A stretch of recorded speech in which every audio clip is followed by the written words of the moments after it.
Ethan Brooks, Moeen Ali, Chris ওকসের পর Sam billings, চারজন ইংল্যান্ডের, চারজন লন্ডনের। এমনটাই বলা হচ্ছে যে সিলেট টাইটান্স এখন মিনি লন্ডন। আমরা সব সময় শুনেছি বা অনেকেই বলেছেন যে সিলেট মানেই লন্ডন, এখন সত্যি সত্যি সেটাই হয়ে গেছে। সিলেট টিমে ইংল্যান্ড তারকাদের ছড়াছড়ি, এই চারজন যে একাত্রে থাকবেন সেটা কিন্তু নিঃসন্দেহে বলা যায়। স্যাম বিলিংসের কথা বলা হচ্ছে, মাত্রই বিগ ব্যাশে খেলেছেন, সেখান থেকে এসেই মানে ঢাকায় নেমেই খেলার কথা এমন বিগ ম্যাচ রংপুর রাইডার্সের বিপক্ষে। এই টিমে আমরা দেখেছি অনেক বেশি ভারসাম্যহীনতা আছে। মানে কেউ রান করছেন তো কেউ একটু ভালো বল করছেন, কেউ খারাপ করছেন টানা, আবার কেউ একটু ভালো করছেন। দলের মধ্যে সমন্বয় নেই অথবা ধারাবাহিকতা নেই।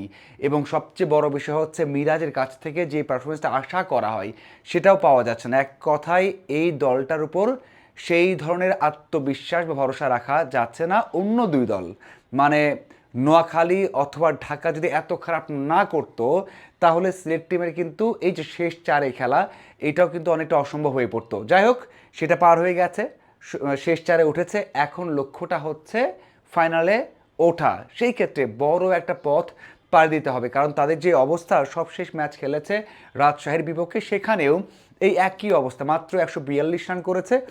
এত কোনো ভালো বোলার ছিল না। মানে রাজশাহীর অবশ্য ভালো বোলার আছে। আমরা যদি চিন্তা করি যে এই আসরে রাজশাহী এবং রংপুর এই দুই দলই হচ্ছে বিগ টিম, মানে এই দুই টিম যে কোনো দলকে হারাতে পারে এবং ট্রফি জিততে পারে এমন দল। এবং তার থেকে বড় বিষয় হচ্ছে রংপুর রাইডার্স সবচেয়ে ভালো বোলিং অ্যাটাক, মানে এই দলের বোলিং অ্যাটাকের মতো অন্যদের তেমন বোলিং অ্যাটাক কিন্তু নেই।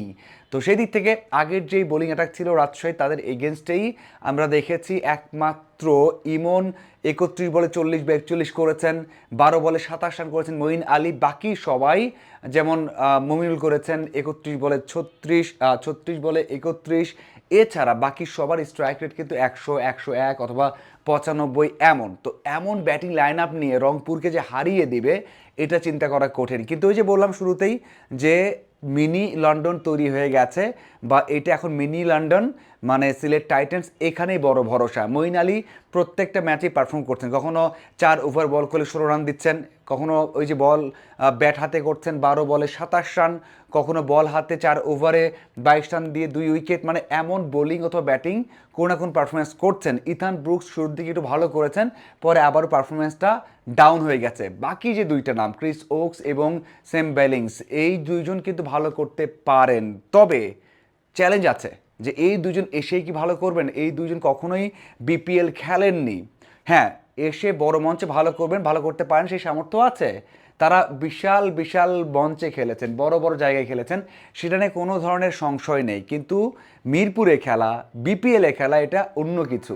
এখানে পারফর্ম করা মানে এখানে বুঝে উঠতেই সময় লাগে কয়েকটা ম্যাচ, সেখানে এসেই পারফর্ম করবেন এটা বোঝা কঠিন। তারপরেও এই চারজনে কিন্তু সিলেটের বড় ভরসা। এবং সবচেয়ে বড় বিষয় হচ্ছে ফাহিম আল চৌধুরী, যিনি কিনা উপদেষ্টা, তিনি বলেছেন ফাইনালে উঠলে পুরো সিলেটবাসীকে নিয়ে আসবেন এই স্টেডিয়ামে এবং এখানে অর্ধেক গ্যালারি তিনি যে করে হোক সিলেটের সমর্থকদের ভরিয়ে ফেলবেন। একটা বড় একটা কিন্তু কথা বলেছেন।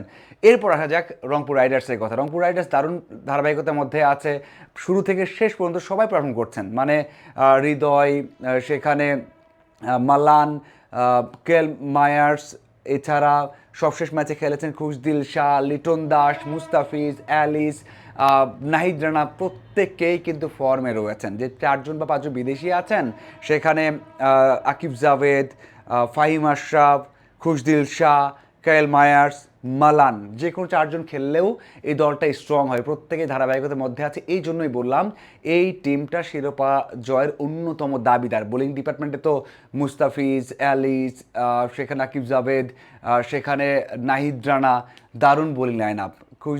সেখানে ফাহিম আশরাফ বল করছেন, দারুণ, এক কথায় দারুণ তাদের অ্যাটাক। এবং এই ম্যাচটা তারা হারলে এটা অঘটন হতে পারে, বলা যেতে পারে। তারপরেও ওই যে একটা নকআউট ম্যাচ, সেখানে যে কোনো দল ভালো করে জিতে যাবে।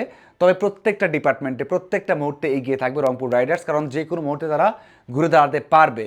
কিন্তু সিলেট যে দলটা আছে এই দলটাকে পুরো পারফেক্ট একটা ম্যাচ খেলতে হবে, মানে পুরো একটা বড় একটা মোমেন্টাম দরকার। হয়তো পার্টনারশিপ শুরুর দিকে তিন তিন উইকেটে 120 রান 14 ওভার বা 15 ওভারে, এমন একটা মোমেন্টাম দরকার। অথবা রংপুরকে দেখা যাবে 140 রানে অল আউট করা অথবা 70 বা 80 রানে 6 উইকেট ফেলে দেওয়া, এমন মোমেন্টাম যদি পাওয়া যায় বা পায় সিলেট, তাহলেই ম্যাচ জিততে পারবে। এছাড়া তাদের অন্য কোনো অপশন নেই। যদি প্রক্রিয়া মেনে টি-20 ম্যাচটা হয়, যেটা আমরা সবাই পাওয়ার প্লে, পরের 10 ওভার ভালোভাবে খেলা, পরে 4 ওভারে হিট করা, যেভাবে খেলে দলগুলো সেভাবে খেললে শক্তি সামর্থ্যে অবশ্যই সিলেটের এই ম্যাচটা জয় করা একেবারে কঠিন। অন্যদিকে যদি প্রক্রিয়াটাই মেনটেন করে, সাম্প্রতিক সময় যেমনটা খেলছে রংপুর রাইডার সেটাই করে, তাহলে তারা কিন্তু একটা ভালো জয় পেতেই পারে। আপনাদের কি মনে হয় অবশ্যই জানাবেন। ধন্যবাদ সবাইকে।